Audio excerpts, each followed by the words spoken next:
Battle of Ahzab, আহজাবের যুদ্ধের নামে আল্লাহ সুবহানাহু ওয়া তাআলা একটা সূরা নাযিল করেছেন। অনেক লম্বা সূরা, অনেক ডিসকাশন করা হয়েছে। যদিও এই পরিমাণ আয়াত বর্ণনা করা হয়নি যে এই পরিমাণ আয়াত ব্যাটল অফ উহুদ সম্পর্কে আল্লাহ সুবহানাহু ওয়া তাআলা নাযিল করেছেন।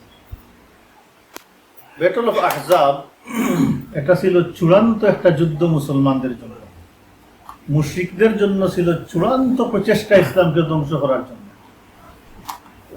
এত গুরুতর পরিস্থিতি হয়েছিল ব্যাটল অফ আহজাবে যে এর পরে কোনোদিন মুসলমানদেরকে এই পরিমাণ কষ্টের সম্মুখীন হতে হয়নি যেই পরিমাণ কষ্টের সম্মুখীন হয়েছেন মুসলমানগণ ব্যাটল অফ আহজাবে।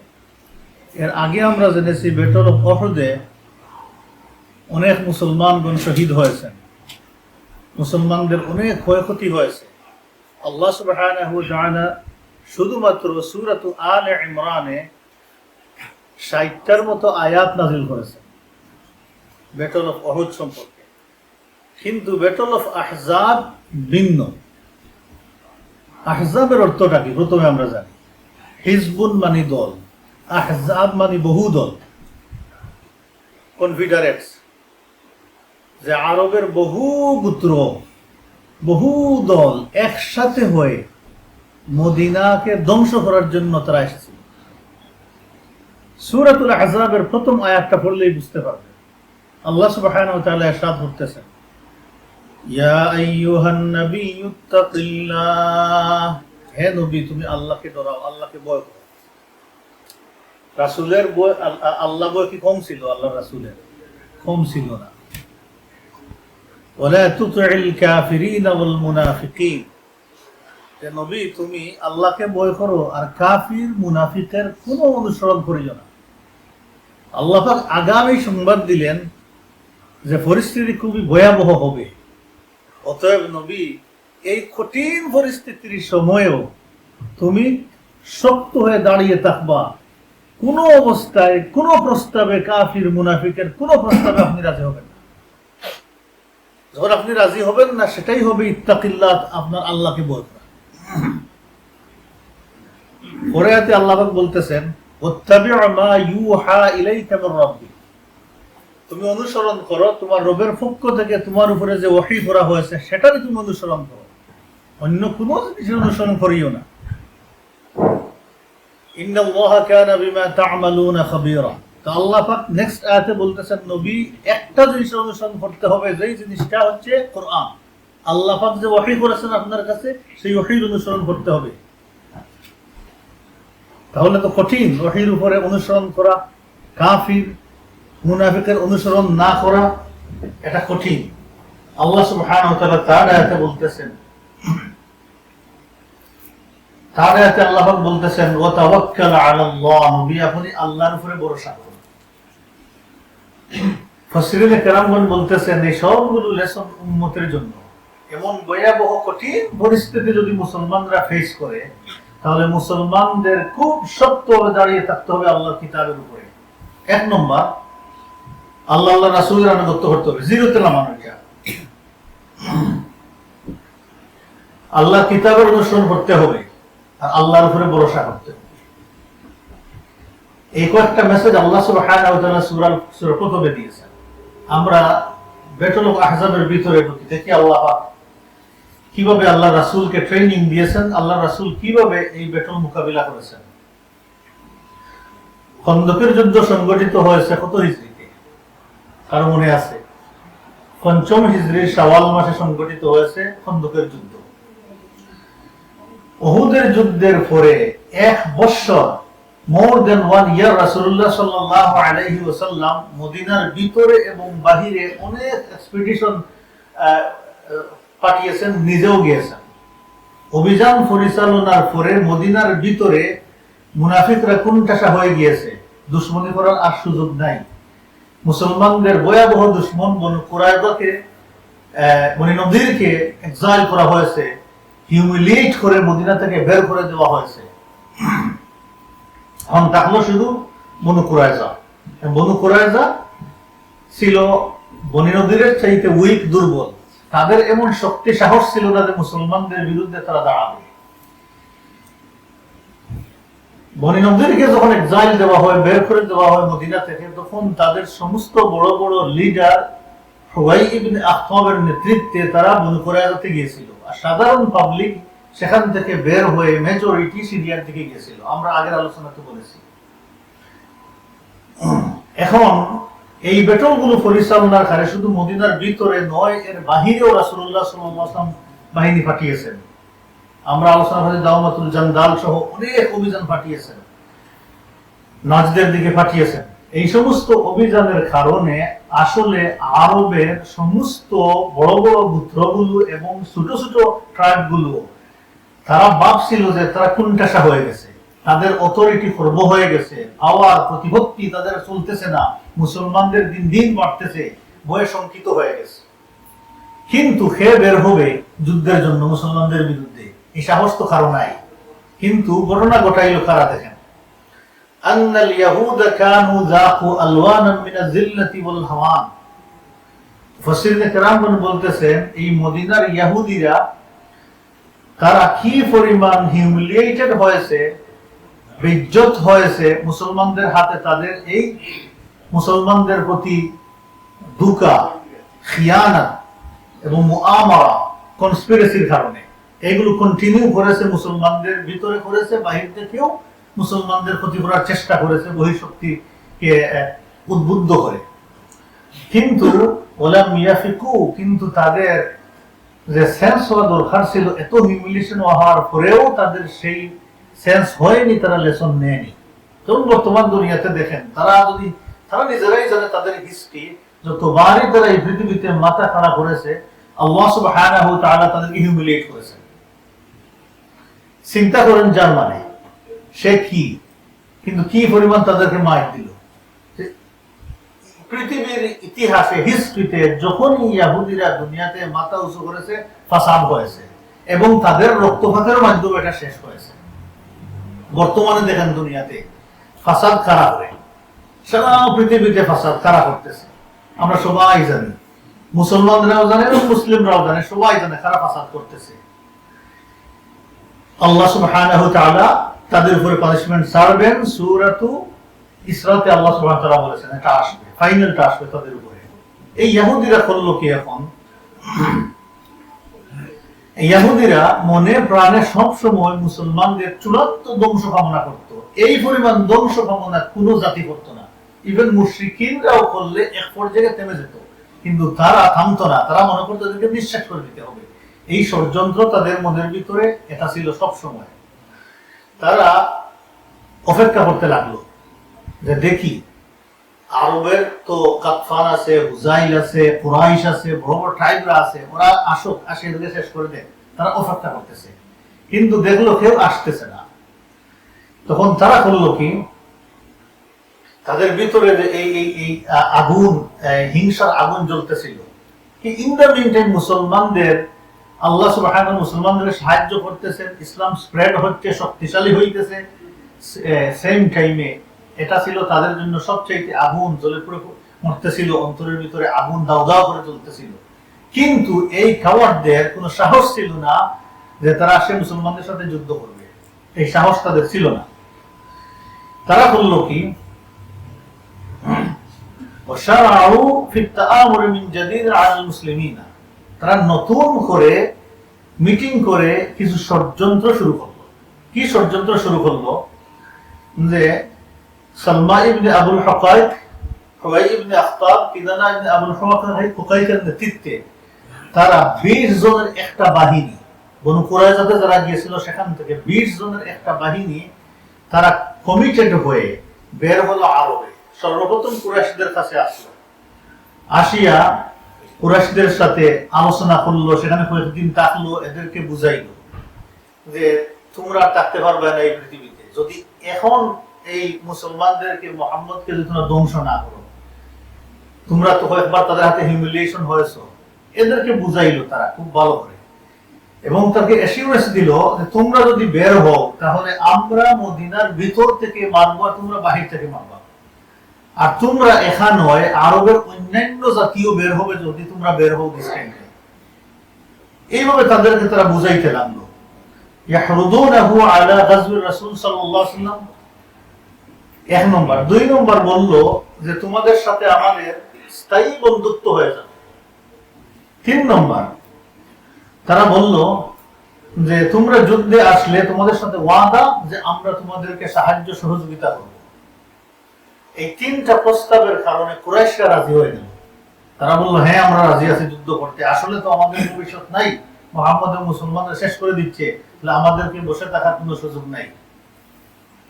কুরাইশরা বলল তাদেরকে তোমরা তো ইহুদি আহলে কিতাবী, তোমরা আগেই কিতাব রিসিভ করেছো মুহাম্মদের আগে, এবং আমরা as far as we know তোমরা সত্য দিনের উপরে আছো, তোমাদের ইলমের ভিত্তিতে আমাদেরকে বলো মুহাম্মদের দিন ভালো না আমাদের দিন ভালো, আমরা সত্যের কাছাকাছি না মুহাম্মদ সত্যের কাছাকাছি। তখন এই ইহুদিরা তারা বলল না, তোমরাই সত্যের কাছাকাছি, তোমরা সত্য দিনের উপরে আছো, মুহাম্মদ না, এবং তার অনুসারীরা বাতিল আছে। পরে আল্লাহ সুবহানাহু ওয়া তাআলা আয়াত নাযিল করলেন, আলাম তারা ইলাল্লাযীনা উতু নাসীবাম মিনাল কিতাব, নবী আপনি কি দেখেন যে আহলে কিতাবের একটা অংশ, কিতাব দেওয়া হয়েছিল, আহলে কিতাবদেরকে কিতাবের একটা অংশ দেওয়া হয়েছিল। এই সমস্ত আহলে কিতাবরা কিতাব পাওয়ার পরে করলো কি, ইউমিনুনা বিল জিবতি ওয়াত তাগুত, তারা জিবত এবং তাগুতের প্রতি ঈমানদার হয়ে গেল। জিবত কোন জিনিস আর তাগুত কোন জিনিস? সংক্ষিপ্তভাবে জিবত হচ্ছে গিয়ে মানুষ যেগুলো বানায় আল্লাহর আসনে বসিয়ে দেয়, হাত দিয়ে বানিয়ে যত ধরনের মূর্তিগুলো আছে সেইগুলো, পাথর হোক আর এটা মাটির হোক অথবা সোনার হোক, রূপার হোক, অথবা একটা বড় রক হোক, অথবা হাতি হোক, যে জিনিস হোক, ফায়ার হোক। তাগুত হচ্ছে মূর্তি বোঝায় কিন্তু শয়তান বোঝায়। এর বিজ্ঞের মধ্যে নিয়ে আসেন এই আয়াতের কয়েক আয়াত পরে আল্লাহ নিজেই বলেছেন যে তাগুত হচ্ছে কি ওই সমস্ত রুলার যারা মানুষদেরকে রুল দেয় আল্লাহ কিতাব ছাড়া, এই রুলার গুলো হচ্ছে গিয়ে তাগুত। তাহলে আমরা কি বুঝলাম? এই আহলে কিতাবীরা তো আল্লাহ কিতাবের উপরে আমল করার দরকার ছিল, কিন্তু তারা জিবত আর তাগুতের প্রতি ঈমানদার হয়ে গেল। তাহলে বোঝা গেল এই সমস্ত যাদেরকে আহলে কিতাব বলা হয় তারা তাগুতের বিশ্বাসী, তারা জিবতের বিশ্বাসী, আল্লাহর বিধানকে ফেলে দিয়েছে। আর আল্লাহ পাক আমাদেরকে সূরাতুল ফাতিহা বলেছেন এদেরকে এই দুইটা জাতির অনুসরণ করিও না, তারা জিবত এবং তাগুতের বিশ্বাসী। তাহলে তাগুত কারা? ওই সমস্ত রুলাররা তাগুত, যে রুলাররা মানুষদেরকে রুল দেয় আল্লাহর কিতাব ছাড়া, তারা হচ্ছে তাগুত, তাওয়াগীত বলা হয়েছে। ডাইরেক্ট কাব বিন আশরাফের উদ্দেশ্যে আল্লাহ বলেন হি ইজ তাগুত। কোরআনের ভিতরে আল্লাহ কাব বিন আশরাফকে বলেছেন সে একটা তাগুত, কারণ সে চায় আল্লাহর বিধান চায় না, তখনও চাইতো না, তাওরাত দিয়ে চাইতো না, আর তো মুসলমান হয় নাই, আল্লাহ তাকে তাগুত বলেছেন। এই কথা শুনে আবু সুফিয়ান এবং কুরাইশরা লিডাররা তারা খুব খুশি, আনন্দে আত্মহারা, আমরা তো ঠিক আছি, মানে একটা সুযোগ পাইলাম। আছে না যে অনেক সমাজে দেখবেন যে একটা কাজ করতে চায় কিন্তু চায় এটা একটা ফতোয়া নিয়ে লিগেল করে দিতে, যদি কোনো শেখ পায় একটা ভুল ফতোয়া দিয়ে দেন, এই দেখছো হয়ে গেছে। আমাকে কিছু মানুষ কোয়েশ্চন করে, একজন মানুষ কোয়েশ্চন করছে আজ থেকে 3-4 বছর আগে একটা পাপ কিনছে, তারা আবার 4 জন মানুষ কিনছে মিলিয়া, কিনে তারা বাড়া দিবে, একটা পাপ কিনে তারা বাড়া দিবে, কিন্তু ওরা পাপ চালাইবে, রেন্ট দিবে তাদেরকে। তখন আমাকে বলছে আমরা তো রেন্ট দিয়ে দিব, আমরা তো এই ব্যবসা করবো না, আমরা শুধু রেন্ট খাবো, সে এটা হালাল না হারাম? আমাকে বলছে, আমি বলছি এটা হারাম, তুমি ফ্যাসিলিটেট দিচ্ছ, তুমি সব বেনিফিট খাইতেছো সেখান থেকে, সুযোগ সুবিধা দিয়ে, এটা হারাম। তো খুব রাগ করছে, ওরা বলছে কোনো শেখ, অনেক শেখ বলেছে, যদি আমাদের জিজ্ঞাসা দরকারটা কি। একজন মানুষ আসে আলাদিন বলতেছে যে আমি কয়েকদিন কান্ট্রি সাইড এটা ওপেন করতেছে মদের রেস্টুরেন্ট, কয়েকদিন বিক্রি করবো, ঘরে ছেড়ে দিব। আমি বলছি আমাকে জিজ্ঞাসা দরকারটা কি? এটা তো হারাম, 1 ঘন্টার জন্য হারাম, 1 মিনিটের জন্য হারাম, সব সময় হারাম, তুমি জানো এটা হারাম, আমাকে জিজ্ঞাসা কি জন্য? বলে আমি পরে তওবা করবো, হজ্জ করবো, উমরা করবো, ঠিক আছে কিনা? এই অভ্যাসটা খা, যে যদি আল্লাহ রাসূল বলেছেন ইস্তাফতি কলবাক ইস্তাফতি নাফসাক, প্রথমে তোমার অন্তরকে জিজ্ঞাও রে বান্দা, কোনো কাজ করার আগে তোমার মধ্যে যে সেন্স আছে সেটাকে তুমি জিজ্ঞাও জিনিসটা ঠিক না বেঠিক। এখন এই ফতোয়া যখন ফাইজে আবু সুফিয়ানও জানতো রাসূল হক, তারা না হক সে জানতো, ইয়াহুদিরা কি জানতো না? আমরা আগে আলোচনা করছি তারাও জানতো।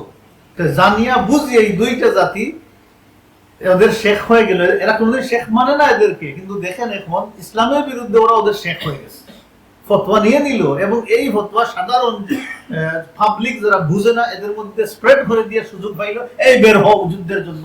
যুদ্ধের দমা বেজে গেল, সবাই রেডি হচ্ছে, আনন্দ ফুর্তি করে মুসলমানদের বিরুদ্ধে যুদ্ধে বের হয়ে গেল। এবং তারা ভাবতেছে গত বছর তো আমরা যাই নাই, ওয়াদা রক্ষা করি নাই ব্যাটল অফ বদরুস্তানিতে, অতএব আমরা যদি এখন বের হই তাহলে আমাদের ওই ইজ্জতটাও রক্ষা হবে, চলো আমরা যাই। বিরাট অংশ তারা বের হয়ে যাচ্ছে। এই ইহুদিরা সেখান থেকে বের হয়ে গাতফানিদের কাছে গেল এবং তাদেরকে গিয়ে উদ্বুদ্ধ করলো, সিমিলারলি এই কথাগুলো বললো যে কথাগুলো কুরাইশকে বলেছিল, গাতফানিদেরকেও বের করে নিয়ে আসলো। বনু ফাজারার কাছে গেল, তাদেরকে বুঝাইলো এবং তাদের লিডার আমরা আগে আলোচনা করছি উয়াইনা ইবনে হিসান, খুব হিংসুক ছিল। সে বলল বের হও, এই তো মুক্কম সুযোগ। সে তার দলবল নিয়ে সে বের হয়ে গেল। তারা বনু মুররার কাছে গেল, বনু মুররাও হারিস ইবনে আউফ ইবনে আবু হারিসার নেতৃত্বে তারাও বের হয়ে গেল, বের হও। আশজা গোত্রের কাছে গেল এবং তাদের দলপতি মুসাআর ইবনে উজাইলা, সেও কি হয়ে গেল, তাদের দলবল নিয়ে বের হয়ে গেল মুসলমানদের বিরুদ্ধে যুদ্ধ করার জন্য। দক্ষিণ দিক থেকে আসলো কুরাইশ, কিনানা এবং তিহামার সমস্ত অধিবাসী, হিউজ নাম্বার বের হয়ে গেল যুদ্ধ করার জন্য। মদিনা দিকে রওনা হলো, গান বাজনা নর্তকী নাচি নাচি তারা আসতেছে। তারা এক পর্যায়ে আসিয়া একসাথে মিলল, মিলার পরে তারা লিডার বানাইলো, তাদের সর্বাধিনায়ক বানাইলো। এই কয়েকটা ট্রাইবের কুরাইশ, কিনানা, তিহামার ওই উত্তর এরিয়ার লিডার হয়ে গেল আবু সুফিয়ান। মরর জাহরানে আসার পরে বনু সালিম বের হয়ে গেল, তারা বনু সালিমের কাছেও গেল। বনু সালিম প্রথমে রাজি হয়নি, কিন্তু দেখলো যে বিশাল নাম্বার আর্মি অলরেডি বের হয়ে আসছে, আমরা পিছনে কেন পড়বো, আমরাও যাই। বনু সালিমও বের হয়ে গেল। পূর্ব দিক থেকে গাতফান বের হলো, ফাজারা, মাররা, আশজা, এইগুলো এই পূর্ব দিক থেকে তাদের বাহিনী নিয়ে আসলো। এদের সাথে বনু আসাদ সর্বশেষে যোগ দিয়ে দিল। ম্যাপ তাহলে দেখি আরবের এইগুলো কোথায় আছে, আপনার সার্চ করে দেখে নিন এই সমস্ত ট্রাইব গুলো কোথায় বসবাস করে, এখনো আছে এগুলো অনলাইনে। এই বিশাল বাহিনী যখন বের হলো, তাদের নাম্বার হয়ে গেল মোর দেন 10,000, 10,000-এর মতো আর্মি। এটা সর্বোচ্চ প্রচেষ্টা ছিল তাদের, 10,000 আর্মি এবং তাদের সর্বোচ্চ আর্মস গুলো নিয়ে ট্রেনিং দিয়ে তারা বের হয়েছে মুসলমানদেরকে ধ্বংস করার জন্য। এই সম্মিলিত বাহিনী বের হওয়ার কারণে আল্লাহ সুবহানাহু ওয়া তাআলা নাম দিলেন আল আহজাব। এই আহজাব বের হয়েছে, কনফেডারেট, এই বিশাল আর্মি বাহিনী বের হয়েছে। এখন এই 10,000 আর্মির তুলনায় মুসলমানরা ছিলেন মাত্র 1,000-এর মতো অথবা 2,000। সবাই বের হইলে ম্যাক্সিমাম 3,000-এ যাবে, কিন্তু মদিনাতে বসবাসকারী মুসলমানদের সংখ্যা, মহিলা বাচ্চা সবাই মিলেই 8,000-এর মতো যায়। তাহলে মুসলমানদের সংখ্যা কত, কাফিরদের শুধু যোদ্ধাদের সংখ্যা কত, হিউজ নাম্বার। এই বাহিনী যদি এখন চিন্তা করেন মসজিদে এই মদিনাতে ঢুকে আসিয়া কি অবস্থা হবে, প্রবাবিলিটি আছে এটা যে তারা নিশ্চিহ্ন করে দিতে পারে। মুসলমানদের জন্য ছিল বিরাট বিপজ্জনক যে মুসলমানদেরকে তারা শেষ করে দিবে একসাথে আক্রমণ করে। কিন্তু মদিনাতে ছিলেন রাসূলুল্লাহ সাল্লাল্লাহু আলাইহি ওয়াসাল্লাম। আল্লাহ সুবহানাহু ওয়া তাআলার মাখলুকাতের ভিতরে সর্বোচ্চ বিচক্ষণ এবং সর্বোচ্চ জ্ঞানী আল্লাহ সুবহানাহু ওয়া তাআলার হাবিব রাসূল আমাদের প্রিয় নবী সাল্লাল্লাহু আলাইহি ওয়াসাল্লাম। আল্লাহর রাসূলের নেতৃত্ব সেখানে। আল্লাহর রাসূল চিন্তা করতেছেন কিভাবে মোকাবিলা করা যায়। আল্লাহর রাসূল পরামর্শ সভা ডাকলেন, আমরা সবাই আসো, আমরা কিছু ডিসকাস করে নেই কিভাবে এদের মোকাবিলা করা যায়। আল্লাহ রাসূল বড় বড় সাহাবীদেরকে ডাকলেন পরামর্শের জন্য। সালমান আল ফারিসি রাদিয়াল্লাহু তাআলা আনহু ছিলেন ওখানে। তিনি বলতেছেন, ইয়া রাসূলুল্লাহ ইন্না কুন্না ফি আরদি ফারিস, আমরা তো পারস্যের মানুষ, আমরা পারস্যে বসবাস করেছি এবং পারস্যের মানুষ সবচেয়ে বেশি ঝগড়াঝাটি করে, মারামারি করে। তাদের মারামারির কৌশল ভিন্ন। সেখানে কি করতাম আমরা, যখন ঝগড়া শুরু হইতো, ইভেন পারিবারিক ভাবে যদি অন্য ফ্যামিলি আসিয়া মারতো, তাহলে আমরা করতাম কি, বাড়ির চতুর্দিকে আমরা একটা খাল খনন করতাম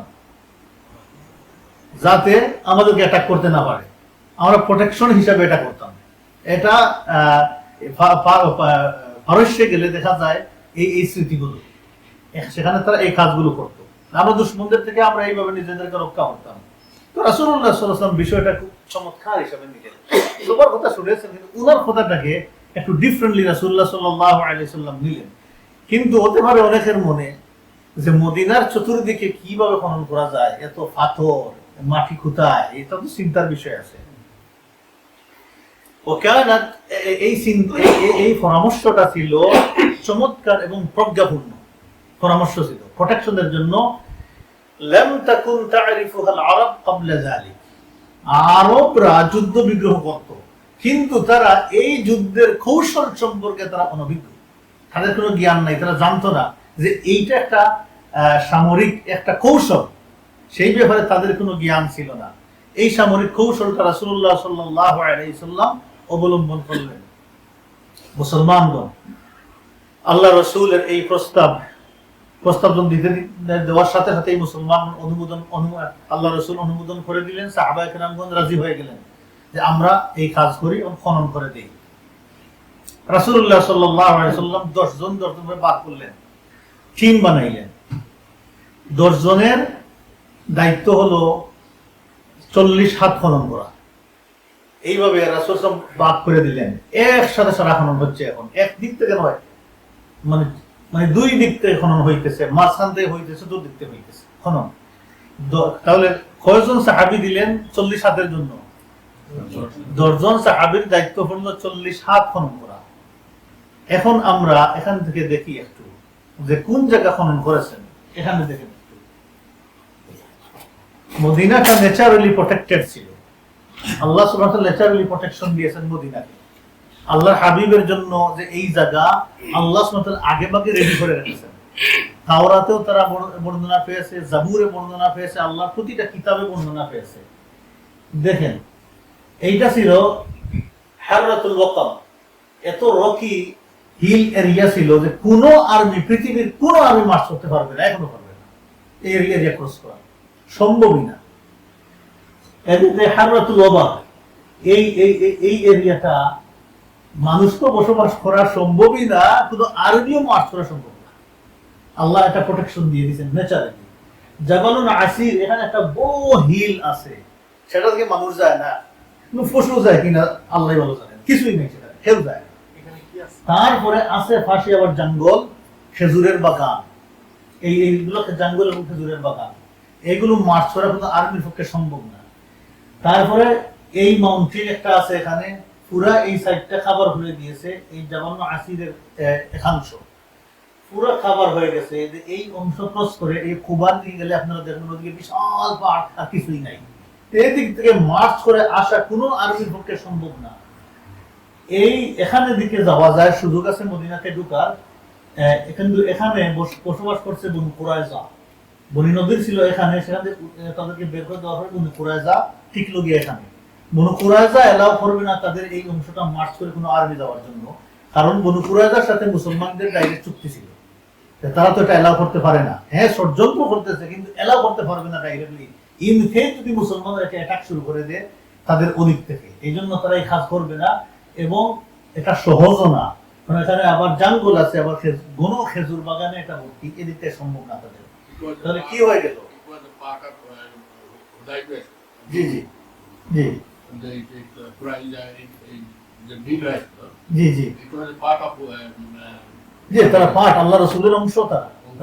তাদের ষড়যন্ত্র করতেছে মুশরিকদের সাথে, কিন্তু তারা আর তাদের চুক্তি ছিল মুসলমানদের সাথে, তারা ডাইরেক্ট পারবে না। অতএব এইদিকে প্রোটেকশন, ওইদিকে প্রোটেকশন, ওইদিকে প্রোটেকশন, তাহলে কোন দিকে? নর্থের দিকে। দেখেন, আল্লাহ ইস্ট, ওয়েস্ট, সাউথ আল্লাহ প্রোটেকশন দিয়ে দিয়েছেন। শুধু থাকলো নর্থের দিক থেকে। এখন এটা হচ্ছে যে বলে ওহুদ, মদিনা মসজিদ নববী থেকে আমরা বের হয়ে যাই না উহুদের ওখানে জিয়ারত করি না আমরা, সুজা হাঁটলে 20 মিনিট বা হাফ এন আওয়ার লাগে, গাড়িতে গেলে তো 3-4 মিনিট লাগে। সেখানে আমরা গিয়ে জিয়ারত করছি অনেক সময়। তো এখন এটা হচ্ছে মদিনা, হচ্ছে মসজিদে কুবা, মদিনা হচ্ছে এখানে। এখন মুশরিক আর্মি বা কোন আর্মি যদি চায় অ্যাটাক করতে, তাদের একটাই রাস্তা হচ্ছে নর্থ, আদার কোনো রাস্তা নাই তাদের। অতএব কুরাইশ বাহিনী আসিয়া ক্যাম্প করেছে এখানে, গাতফান এবং অন্যান্য দলগুলো আসিয়া করেছে এখানে, তাদের এদিক থেকেই ঢুকবে। এখন দেখেন রাসূলুল্লাহ সাল্লাল্লাহু আলাইহি ওয়াসাল্লাম সাহাবা কিরামদেরকে এই জায়গাটুকু খনন করতে বলেছেন, সতর্কতা বশত ছোট্ট একটা কেনাল করেছেন আমার এদিকে, সতর্কতা বশত, যাতে কোনো ক্রমে যদি এসে যায় সামহাও ইয়ে নিয়ে, এই গুড়া নিয়ে পিছনে যদি এসেই যায় তো এখানে আটকা পড়ে যাবে। যদি এখানে চলে আসে পার হয়ে, তাহলে মুসলমানরা ইজিলি এদেরকে অ্যাটাক করতে পারবে। এবং আসছেও, এবং পরে আমরা ঘটনা বলবো, দুই একটা আসছিল আবার পলায়ন করছে। এনিওয়ে, তো রাসূলুল্লাহ সাল্লাল্লাহু আলাইহি ওয়াসাল্লাম সাহাবায়ে কিরামদের বলেছেন এই জায়গাটুকু খনন করতে, এবং সাহাবায়ে কিরামগণ এই খনন কাজে লেগে গেছেন। ও রাসূলুল্লাহ ইয়াহুসুহুম, সাহাবায়ে কিরামদেরকে আল্লাহ উৎসাহ দিয়েছেন, সওয়াব বর্ণনা করেছেন। প্রত্যেকটা সাহাবী সওয়াব মনে করে, এই উত্তম কাজ আমল মনে করে এই কাজের মধ্যে সবাই মনোযোগ দিয়ে এই পরীক্ষা খননে লেগে গেছেন। এখন সবাই তো লাগছে, মুনাফিকদের অবস্থা কি আমরা এটা আলোচনা করবো ইনশাআল্লাহ নেক্সট সেশনে। মুনাফিকদের বিরাট অংশ আসিয়া শুরু করে বলে, একদিন কাজ করে বলে আমাদের শরীরে ব্যথা হয়ে গেছে, জ্বর এসে গেছে, পারতেছি না, ডায়রিয়া হয়ে গেছে, এই সেই অনেক এক্সকিউজ শুরু করে আসিয়া আবার দেখায় কাজ করতেছে, আল্লাহ রাসূলের দিকে চোখ ঘুরাইলে আবার চুপি চুপি চুপি সরে যায়। এইভাবে চলতেছে। তো আল্লাহ সুবহানাহু ওয়া তাআলা সূরাতুন নূরে আয়াত নাযিল করলেন, لا تجعلوا دعاء الرسول بينكم كدعاء بعضكم بعضا। আল্লাহর রাসূল যখন ডাক দিয়েছেন, হে মুসলমানগণ আসো, তোমাদের নিজেদেরকে তোমরা প্রোটেকশন দাও। আল্লাহ পাক বলতেছেন কেউ দিল, কেউ সাড়া দিল না, অর্থাৎ মুনাফিকগণ আল্লাহর রাসূলের এই ডাককে কম্পালসরি মনে করলো না, মুসলমানগণ কম্পালসরি মনে করলেন। আল্লাহ পাক বলতেছেন, হে ঈমানদারগণ, লা তাজআলু দুআ আর-রাসূলি, তোমরা মনে করিও না রাসূলের ডাক তোমাদের ডাকের মতো গুরুত্ব বহন করে। আল্লাহর রাসূলের ডাকের যত গুরুত্ব আছে, তোমরা মনে করিও না তোমাদের একজন আরেকজনকে ডাকলে যে গুরুত্ব বহন করে সমান, এইভাবে মনে করিও না। তাহলে আল্লাহ রাসূল যে ডাক দিয়েছেন, এই ডাকে সাড়া দেওয়া কি ফরজ? আমি যদি ডাক দেই, আপনারা যদি ডাক দেন, সেটা কি ফরজ না? যদি ভালো কাজেরও ডাক দেন, তাহলে সেটা আপনার চিন্তা ফিকির করার সুযোগ আছে। তবে যদি কোরআন দিয়ে বলেন, তাহলে আমাদের কোরআনের প্রতি রেসপন্ড করা আমাদের সবার জরুরি। তো আল্লাহ পাক বলছেন এই কাজ তোমরা করিও না, মনে করিও না রাসূলের ডাক তোমাদের ডাকের মতো সমান। قد يعلم الله الذين يتسللون منكم لواذا, আল্লাহ জানেন খারা ইয়াতাসাল্লালুন মানে হচ্ছে এখান থেকে উঠে চুপি চুপি সরে যাওয়া, অন্যরা টের না পায়, সরে যাওয়ার নাম হলো ইয়াতাসাল্লালুনা লিওয়াজা। এখন তারা কি করে, যে মুসলমানদের একটু বের হবো আর রাসূল বের হবো, তারা চুপি চুপি চুপি সরে যায়, এখান থেকে চলে যায়। ফালিয়াহযারিল্লাযীনা ইউখালিফুনা আন আমরিহি, আল্লাহ পাক বলতেছেন এই সমস্ত কাজ যারা মুখালিফ করে, রাসূল ডাক দিয়েছেন আর রাসূলের ডাকে সাড়া দেয় না, যারা মুখালিফ করে তাদের সতর্ক হওয়া উচিত, ভয় করা উচিত। কিসের ভয়? ফালিয়াহযারিল্লাযীনা ইউখালিফুনা আন আমরিহি আন তুসিবাহুম ফিতনা, যদি তারা ইমিডিয়েটলি রাসূলের ডাকে সাড়া না দেয়, তাহলে তারা ফিতনার মধ্যে পড়বে। কিসের ফিতনা? তাফসীরের মধ্যে নিয়ে আসছেন কুফরের ফিতনা, শিরকের ফিতনা, জালিম শাসকের ফিতনা, আকাশ থেকে ফিতনা, জমিন থেকে ফিতনা, এগুলো আসবে রাসূলের কথা না শুনলে, অর্থাৎ রাসূলের ইত্তেবা না করলে শাস্তিগুলো আসবে। আও আযাবুন আলীম, অথবা ভয়াবহ শাস্তি আসবে, সেটা হচ্ছে আখিরাতে ভয়াবহ শাস্তি আল্লাহ দিবেন। সাহাল বিন, এখন মুনাফিকরা তো নাই, সরে গেছে, অনেকেই অসুস্থতার এক্সকিউজ দিয়ে সরে গেছে। বুখারী শরীফের হাদিস, সাহাল বিন সাআদ রাদিয়াল্লাহু তাআলা আনহু বলতেছেন, কুন্না মা রাসূলিল্লাহি সাল্লাল্লাহু আলাইহি ওয়াসাল্লাম ফিল খানদাক, আমরা আল্লাহর রাসূলের সাথে খন্দকের যুদ্ধে ছিলাম। আমরা মাটি কাটতেছি, মাটি বহন করতেছি। ওহুম ইয়াহফিরুনা, আমরা মাটি সরাইতেছিলাম। ওয়া নাহনু নানতাকিলুত তুরাব আলা আকতাদিনা, আমরা মাটি পেটের মধ্যে, পিঠির মধ্যে, ঘাড়ের মধ্যে মাটি নিয়ে আমরা ফলাইতেছিলাম, সরাইতেছিলাম। রাসূলুল্লাহ সাল্লাল্লাহু আলাইহি ওয়াসাল্লাম আমাদের কষ্ট দেখে বলতে লাগলেন, আল্লাহুম্মা লা আইশা ইল্লাল আইশাল আখিরা, আল্লাহ আসলে কোনো জীবনই নাই আখিরাতুল জীবন ছাড়া। ফাগফির লিল মুহাজিরিন ওয়াল আনসার, আল্লাহ আমার মুহাজির এবং আনসারদেরকে তুমি maaf করে দাও। আল্লাহ রাসূল দোয়া করা শুরু করলেন সাহাবা কিরামদের এই কষ্ট দেখে। আনাস রাদিয়াল্লাহু তাআলা আনহু বলতেছেন, আল্লাহ রাসূল খন্দকে বের হলেন, আল্লাহ রাসূল নিজেও কাজ করতেছেন খন্দকের যুদ্ধে। যখন দেখলেন মুহাজিরিন এবং আনসারগণ মাটি বহন করতেছে, কোন কোনে ঠান্ডা, সকালবেলা মাটি কাটতেছেন, কাপড় চোপড়ও শরীরে ভালোভাবে ছিল না। মদিনার ঠান্ডা তো দেখছেন মাঝে মধ্যে কি ঠান্ডা পড়ে। অনেকের মদিনাতে আসলে জ্বর হয়, সর্দি হয়ে যায়, শরীরে টানা শুরু হয়ে যায়। মদিনা ঠান্ডা মাঝে মধ্যে হঠাৎ করে ঠান্ডা পড়ে, খুবই ঠান্ডা পড়ে। তো আল্লাহ রাসূল দেখলেন কোন কোনে ঠান্ডা সকালে সাহাবীগণ কাজ করতেছেন। ফালাম ইয়াকুন লাহু আবিদুন ইয়ামালুনা যালিকা লাহুম, তাদের কোনো দাস দাসী ছিল না যে তাদের হেল্প করবে, খাবার নিয়ে দিবি অথবা কাজে হেল্প করবে, এমন ছিল না, কাজ করতেছেন। আল্লাহ রাসূল দেখলেন ফালাম্মা রাআ মা বিহিম মিনান নুসবি ওয়াল জু', দেখলেন যে ক্লান্ত শ্রান্ত আমার সাহাবীরা, এর সাথে আছে ক্ষুধার জ্বালা, পেটে খাবার নাই, কষ্ট করতেছেন, মাটি কাটতেছেন। আল্লাহ রাসূল দেখে সাহাবায়ে কেরামদের জন্য দোয়া করলেন, আল্লাহুম্মা ইন্নাল আইশা আইশাল আখিরা, আল্লাহ নিশ্চয় জীবনটা হচ্ছে একটাই, সেই জীবন হচ্ছে আখিরাতের জীবন। ফাগফির লিল আনসারুল মুহাজিরা, ও আল্লাহ আমার মুহাজির এবং আনসারদেরকে তুমি maaf করে দাও। সাহাবায়ে কেরামগণ আল্লাহর রাসূলের এই দোয়া শোনার সাথে সাথে তাদের ভিতরে জৌলুস চলে আসছে, আনন্দ ফুর্তি চলে আসছে। সাহাবায়ে কেরামগণ আল্লাহর রাসূলের দোয়া, এই দোয়ার জবাব দিয়েছেন এইভাবে, নাহনুল্লাযী বায়াউ মুহাম্মাদান আলাল জিহাদি মা বাকিনা আবাদা, আমরা তো মুহাম্মদ সাল্লাল্লাহু আলাইহি সাল্লামের কাছে বায়াত দিয়েছি, যতদিন বেঁচে থাকবো আমরা জিহাদ করে করেই বেঁচে থাকবো। আল্লাহু আকবার। সাহাবায়ে কেরামদের আনন্দ ফুর্তি দেখেন। আল্লাহ রাসূলের দোয়ার সাথে সাথে বলেন যতদিন বাঁচবো আমরা জিহাদ করে করেই বাঁচবো, এই ছিল উম্মতের ফিলিং। বুখারী মুসলিম শরীফের মধ্যে আছে, আনাস বিন মালিক রাদিয়াল্লাহু তাআলা আনহু বর্ণনা করতেছেন, মদিনার ওই সীমানায় মুহাজিরিন আনসারগণ কাজ করতেছেন, পরিখা খনন করতেছেন, নিজের পিঠে করে খাদে করে মাটি সরাইতেছেন আর বলতেছেন, নাহনুল্লাযী বায়াউ মুহাম্মাদান আলাল ইসলামি মা বাকিনা আবাদান, মুহাম্মাদের কাছে আমরা বায়াত দিয়েছি, শপথ দিয়েছি, যতদিন বাঁচবো আমরা ইসলামের উপরেই বাঁচবো, যতদিন বাঁচবো ইসলামের উপরেই বাঁচবো, এই কাজ ইসলামের কাজ, অতএব আমরা এই কাজ করেই যাব। আল্লাহ রাসূল শুনলেন সাহাবায়ে কেরামদের এই কবিতা।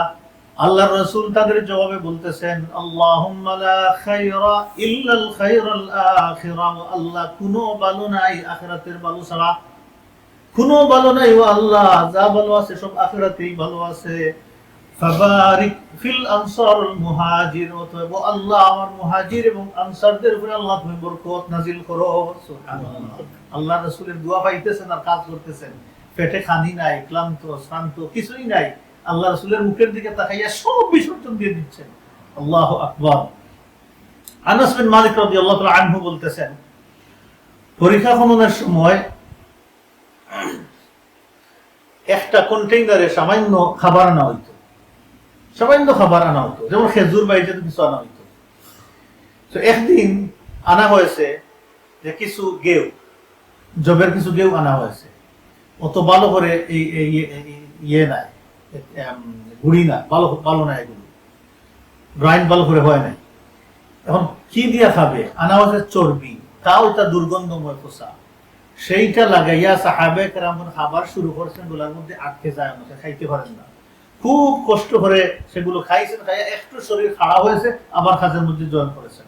বাররা ইবনে আযিব রাদিয়াল্লাহু তাআলা আনহু বলতেছেন, এই কঠিন পরিস্থিতির সময় অনেকে মনে করতে পারে রাসূলুল্লাহ সাল্লাল্লাহু আলাইহি ওয়াসাল্লাম লিডিং করতেছেন, তিনি দূরে ছিলেন, হাত দেন নাই, বাররা ইবনে আযিব রাদিয়াল্লাহু তাআলা আনহু বলতেছেন রাআইতুহু সাল্লাল্লাহু আলাইহি সাল্লাম, আমি আল্লাহর রাসূলকে দেখলাম সেই দিন আল্লাহর রাসূল মাটি বহন করতেছেন। মাটি বহন করতে করতে আল্লাহর রাসূলের চামড়া ঘুরে গেছে মাটিয়ে, দেখা যায় না, ফিট ঘুরে গেছে মাটিয়ে, দেখা যায় না। তিনি বলতেছেন আল্লাহর রাসূলের ওয়াকানা কাসীরুশ শা'r, আল্লাহর রাসূলের যথেষ্ট পরিমাণ লোম ছিল শরীরে, রোম ছিল আল্লাহর রাসূলের শরীরে, কিন্তু সেগুলো মাটি খাবার করে ফেলছে। আমাদের প্রিয় নবী সাল্লাল্লাহু আলাইহি সাল্লাম এত কষ্ট করতেছেন, আল্লাহর রাসূলের এই কষ্ট, সাহাবায়ে কিরামদের এই কষ্ট, এর মধ্যে আব্দুল্লাহ বিন রাওয়াহা রাদিয়াল্লাহু তাআলা আনহু তিনি কবিতা গাইতেছেন জোরে জোরে উৎসাহ দেওয়ার জন্য সবাইকে, মাটি বহন করতেছেন। এর মাঝে অনেক বলে না, এই দেশে দেখেন কাজ করে এদিকে করে দিয়ে রেডিও গান লাগিয়ে কাজ করে, আমাদের দেশে এগুলো কাজ করে, অনেক সময় কাজে তারা আনন্দ পায়, এগুলো কিছু বাজলো যে কাজ করলো। সাহাবায়ে কেরামগণ করতেন কোরআন তিলাওয়াত করতেন, সাহাবায়ে কেরামগণ কবিতা গাইতেন, সুন্দর সুন্দর কবিতা গাইতেন, শিক্ষিত ছিলেন সবাই, এগুলো গাইতেছেন। তিনি মনে আনন্দ দেওয়ার জন্য হুয়া ইয়ানকুলু মিনাত তুরাব, মাটি দিয়েছেন মাটি গায়ের মধ্যে, আর বলতেছেন اللهم لولا أنت الذي ما اهتدينا ولا تصدقنا ولا صلينا ولا صمنا ولا ضحينا والله, যদি আপনি আমাদেরকে হেদায়েত না দিতেন তাহলে আমরা সদকা দিতে পারতাম না, নামাজ পড়তে পারতাম না, রোজা রাখতেও পারতাম না, আমরা স্যাক্রিফাইসও করতে পারতাম না, কিচ্ছু করতে পারতাম না। ও আল্লাহ, আপনি আমাদেরকে হেদায়েত দিয়েছেন, যার বিনিময়ে আমরা এইগুলো করতেছি। সুবহানাল্লাহ ওয়া বিহামদিহি। হেদায়েত আসল, হেদায়েত দিয়ে দিলে ইসলামের সব কাজ করা যায়। কাজে বাধা আসে, আমরা করতে পারি না কেন? আসল হেদায়েত আমরা পাই না, এই জন্য দেখবেন বাধা পড়ে যায়। এই জন্য আল্লাহর কাছে হেদায়েত চাওয়া, আল্লাহ আমাদেরকে তুমি হেদায়েত দাও। আল্লাহর রাসূল কিয়ামুল লাইলে নামাজে রাত্রিতে দাঁড়াইতেন, দাঁড়িয়ে দোয়া করতেন, আল্লাহুম্মা ইহদিনি, আল্লাহ আমাকে তুমি হেদায়েত দাও। আল্লাহু আকবার। এটা হচ্ছে আমাদের লেসন, যে আল্লাহ রাসূল হেদায়েতে ছিলেন, উম্মতের লেসন এটা। আল্লাহুম্মা ইহদিনি ফি মাখতুলিফা, মানুষ যে ইখতিলাফের মধ্যে আছে সেখান থেকে আল্লাহ আমাকে সঠিকটা দেখিয়ে দাও। فأنزلنا السكينة علينا, বলতেছেন ও আল্লাহ আমাদের উপরে ট্রাঙ্কুইলিটি, পিস, সাকিনা নাজিল করো। ওয়াসাব্বিতিল আকদামা ইন লাকাইনা, যদি আমরা যুদ্ধ করি দুশমনদের সাথে তাহলে আল্লাহ আমাদের পাগুলোকে তুমি আল্লাহ দৃঢ় করে দাও, শক্তিশালী করে দাও। ইন্নাল উলা কাদ বাগাও আলাইনা, ওয়া আল্লাহ আমরা তো এই যুদ্ধ শুরু করি নাই, আল্লাহ আপনার দুশমনেরা এই যুদ্ধ শুরু করেছে। মুসলমানরা কি আগে যুদ্ধ শুরু করে না, আল্লাহর দিন প্রচার করে, দুশমনরা আগে যুদ্ধ শুরু করে। وإن أرادوا فتنة أبينا, তারা যখনই ফিতনা করা শুরু করে, যখনই ফিতনা করতে চায়, আবাইনা আমরা সেটা প্রতিরোধ করি, আমরা সেটা মানি না, আমরা ফিতনা করি না। তাহলে কি বোঝা গেল? মুসলমানরা ফিতনাবাজ না, মুসলমানরা ফিতনা করে না, ফিতনা করে খারা, আল্লাহর দুশমনেরা ফিতনা করে। সাহাবায়ে কেরামগণ এই শেষের শব্দটাকে যখন বলতেন তিনি, ইন্নাল উলা কাদ বাগাও আলাইনা, তারা আমাদের বিরুদ্ধে প্রথমেই তারা বাড়াবাড়ি করতেছে, বাড়াবাড়ি শুরু করেছে, ষড়যন্ত্র শুরু করেছে। সাহাবায়ে কেরামগণ শেষের কথাকে সবাই একসাথে বলতেন যে ইন আরাদু ফিতনাতান আবাইনা আবাইনা, তারা বলবে ই করতেন, ওই মানে সাড়া দিতেন, সবাই বলতেন, একজন বলে শেষ করে না, বাকি সবাই বলে না, গানের মধ্যে আছে এইভাবে। সাহাবায়ে বলতেন আবাইনা আবাইনা, না আমরা ফিতনা করি না, আমরা এটা প্রতিরোধ করি, আমরা প্রতিরোধ করি। কানাল মুসলিমুনা ইয়ামালুনা, মুসলমানরা এই কাজের মধ্যে নিমজ্জিত। ইখলাসটা দেখেন, এত উৎসাহ, উদ্দীপনা, সিনসিয়ারিটি নিয়ে এই কাজ করতেন, কিন্তু কাজ করতেন ঠিকই। ওহুম ইউকাসুনা মিন শিদ্দাতি জু', কিন্তু পেটে দাও দাও করে আগুন জ্বলতেছে, খাবার নাই, 2 দিন 3 দিন খাবার নাই, এই কষ্ট করে করে কাজ করতেছেন। আবু তালহা রাদিয়াল্লাহু তাআলা আনহু বলতেছেন, শাকাওনা ইলা রাসূলিল্লাহি সাল্লাল্লাহু আলাইহি ওয়াসাল্লাম আল-জু', আমরা আল্লাহর রাসূলের কাছে গিয়ে ক্ষুধার অভিযোগ করলাম, বললাম ইয়া রাসূলুল্লাহ আমাদের পেটে আগুন জ্বলতেছে, সহ্য হইতেছে না, ইয়া রাসূলুল্লাহ। ফারাফা'না আন বুতুনিনা আন হাজারিন হাজারিন, আল্লাহর রাসূল এই কথা বুঝাইবার জন্য আমরা পেট খুলে আমাদের পাথর বেঁধেছি, এই কাপড় দিয়ে আমরা পাথর বেঁধেছি পেটের উপরে, কাপড় সরিয়ে দেখাই, ইয়া রাসূলুল্লাহ আমাদের পেটে শুধু ঠান্ডা লাগার জন্য আমরা ছোট ছোট পাথরগুলো আমরা সেখানে বেঁধে দিয়েছি, ইয়া রাসূলুল্লাহ একটা করে পাথর আমাদের পেটে আছে, আপনি দেখেন। কারণ এত বেশি স্কিন হয়েছে যে খাবার নাই, তো ফিট ফ্যাটের সাথে, আমরা বলি না যে ফ্যাট ফিটের সাথে গেছে গিয়া, এইভাবে হাড়গুলো উপরে চলে আসছে। আমাদের তো এগুলো দেখাইতে পারবো না, আমাদের পেট মুখ হয়ে গেছে, দেখাইতে পারি। আমার আমার ছোট ছেলে আব্দুর রহমান সে পারে, তো খুব স্কিনি, ও তো এই পরিমাণ। তো তার পেট, আর একটা ছাত্র ওই দিন আসে আমার দেখাইলো ফু দেওয়ার জন্য, তার পেটের মধ্যে হয়ে গেছে 15-16 বছর বয়স, যে ন্যাচারালি তার জন্মের পরে পেটটা ভিতরের দিকে। আমি জানতাম না, দীর্ঘ সময় তাকে আমি পড়াইতেছি, ওনার মা পাঠাইছে একদিন জাতুর উস্তাদের কাছে, কিছু পানি নিয়ে পড়াইয়া তুমি খাওয়া তো ভালো বড় হয়েছে, খুলে দেখি আল্লাহ তার পেট কিন্তু নাই, একদমই হাড় দুইটা বাহির দিকে। তো উনি করতেন কি, এই বুকের হাড় পাথর বেঁধে এটাকে সান্ত্বনা দিচ্ছেন, এইভাবে ফিস অর্জন করতেছেন পাথর বেঁধে ক্ষুধার কারণে। আমাদের প্রিয় নবী সাল্লাল্লাহু আলাইহি সাল্লাম সাহাবায়ে কিরামদেরকে বোঝানোর জন্য যে ও আমার সাহাবীরা, তোমরা ক্ষুধার জ্বালায় একটা একটা পাথর বেঁধেছো, আমি রাসূলুল্লাহ সাল্লাল্লাহু আলাইহি সাল্লাম দেখো ক্ষুধার জ্বালায় আমি দুইটা পাথর বেঁধেছি। আমার সাহাবীরা দেখো, আল্লাহ রাসূল কাপড় উঠিয়ে দেখালেন দুইটা পাথর, মোটামুটি দুইটা পাথরের দিকে রেখেছে। এখন বুঝতে পারতেছি আমরা কি পরিমাণ কষ্ট করেছেন সাহাবায়ে কেরাম উহুদের যুদ্ধে। বুঝে গেছে তো বিষয়টা, দেখবেন উহুদের যুদ্ধের পরে কি করতেছে এই পরিমাণটা। এখন খন্দকের যুদ্ধের এই খননকারের কিছু 2-3টা মিরাকল ঘটনা বলে আমি শেষ করে দিচ্ছি ইনশাআল্লাহ। জাবির ইবনে আব্দুল্লাহ রাদিয়াল্লাহু তাআলা আনহু দেখলেন খন্দকের যুদ্ধে তিনিও কাজ করতেছেন, এই কঠিন পরিস্থিতিতে রাসূলুল্লাহ সাল্লাল্লাহু আলাইহি ওয়াসাল্লামের মুখের দিকে তাকাইলেন, কিন্তু তাকে তিনি সহ্য করতে পারতেছেন না। আল্লাহ রাসূলের এই ক্ষুধার জ্বালা কষ্ট দেখে তিনি সহ্য করতে পারতেছেন না। খাসবান শাদীদান, আল্লাহ রাসূল একবারে মলিন হয়ে যাচ্ছেন ক্ষুধার জ্বালায়, এত কষ্ট আল্লাহ রাসূলের হয়ে যাইতেছে। তিনি বাড়িতে আসিয়া দেখলেন কি আছে, খুঁজিয়ে দেখলেন যে ছোট্ট একটা ছাগলের বাচ্চা আছে, ফাযাবাহা, তিনি এটাকে জবাহ করলেন। আর স্ত্রীকে বললেন কি কোনো ঘরের মধ্যে কিন্তু জবের গেউটি আছে, কিছু আছে। তিনি বললেন 2.5 কেজি পরিমাণ গুড়ি আছে, সেটা দিয়ে আমি রুটি বানাইতে পারি, জবে তাও তো প্রফান না, বানাইতে পারি। তিনি বললেন আল্লাহ রাসূলের অবস্থা খুবই খারাপ, মুসলমানদের অবস্থা বাদ দেন, আল্লাহ রাসূলকে কিছু খাবার দেওয়া যায় কিনা। তিনি বললেন তাড়াতাড়ি করো, এটা জবাই করে আমাকে রেডি করে দাও, আর আমি ওইটা রুটির ব্যবস্থা করি। তো তিনি এইটা খেটে টুকরা টুকরা করে হান্ডির মধ্যে ফেলে দিয়েছেন, উনুনের মধ্যে ফাঁক হইতেছে, এদিকে উনি খাই বানাইতেছেন, রেডি করতেছেন রুটির জন্য, দৌড়ে আসছেন। এবং স্ত্রী বলছেন চুপি সারে গিয়ে আল্লাহ রাসূলকে বলবা, আর তার সাথে আরো গণ্যমান্য 2 সাইড সাহাবীকে বলবা, যাতে আসলে তো এটলিস্ট সাহাবীরা কিছু খাইলে যাতে পেট পরে আল্লাহ রাসূলকে বলবে নিয়ে আসতেন সাহাবা কেরামদেরকে। জাবির ইবনে আব্দুল্লাহ রাদিয়াল্লাহু তাআলা আনহু আসিয়া আল্লাহ রাসূলকে বলেছেন, ইয়া রাসূলুল্লাহ, আমার বাসায় একটু খাবারের ব্যবস্থা আছে, ইয়া রাসূলুল্লাহ আপনি চলে আসেন, আর আপনার কিছু সাহাবীদেরকে নিয়ে আসেন, আপনি যাকে পছন্দ করেন। আল্লাহ রাসূলের কথা শুনে এত খুশি হইলেন, সমস্ত সাহাবীদেরকে বললেন সবাই আসো আমরা জাবিরের বাসায় যাই, আজকে খাবারের ব্যবস্থা করতে। আল্লাহু আকবার। ওই দিন বলা হচ্ছে 1000 সাহাবী কাজে ছিলেন, ওই সময় 1000 সাহাবী কাজ করতেছিলেন খনন কাজে। আল্লাহ রাসূলের এই ঘোষণায় জাবির ইবনে আব্দুল্লাহ রাদিয়াল্লাহু মলিন হয়ে গেছে, অবস্থা খারাপ, কি করব আজকে, দৌড় দিয়েছেন বাসায়। আল্লাহ রাসূল বলছেন জাবির তুমি যাও, গে ব্যবস্থা করো, আমরা আসতেছি, বসার ব্যবস্থা করো, আমরা আসতেছি। তোমার স্ত্রীকে বলবা যে যে হান্ডির মধ্যে মাংস আছে গরম হইতেছে, উনুনটাকে যেন না সরায়, আর রুটিটাও যেন না সরায়, সেখানে যেন থাকে, যে কাপড় দিয়ে ঢাকিয়ে রাখবে সে ঢাকার ভিতরে যেন থাকে। রাসূলুল্লাহ সাল্লাল্লাহু আলাইহি ওয়াসাল্লাম বিরাট নাম্বার সাহাবী নিয়ে সেখানে গেছেন। যাওয়ার পরে আল্লাহর রাসূল রুটি দিচ্ছেন আর এখান থেকে মাংস দিচ্ছেন। তো রুটি আর মাংস সবাই নিতেছে, রুটির মধ্যে মাংস নিতেছে, নিয়ে খাইতেছেন।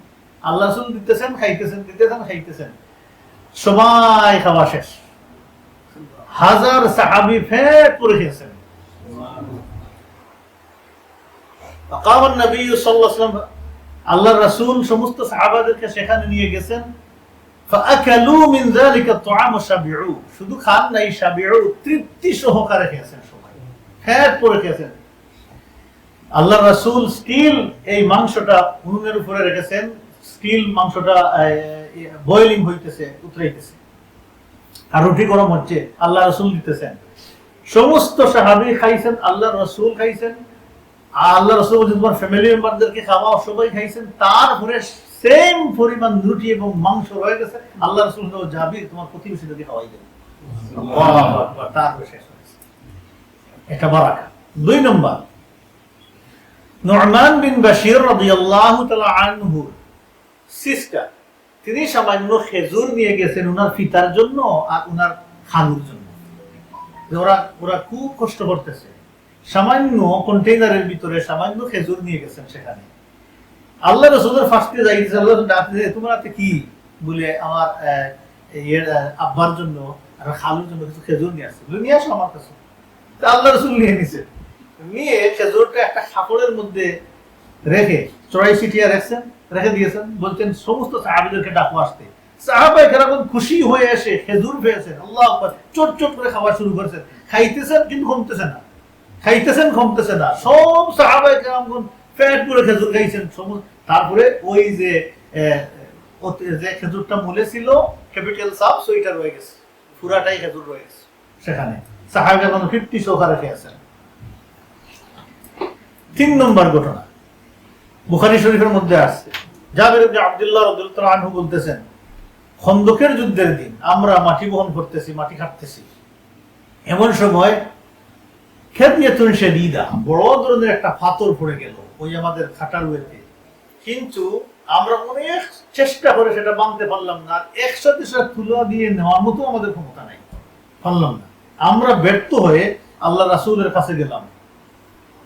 আল্লাহ রাসূলের কাছে গিয়ে বললাম, ইয়া রাসূলুল্লাহ, একটা পাথর প্রতিবন্ধক হয়ে গেছে, আমরা কাটতে পারতেছি না।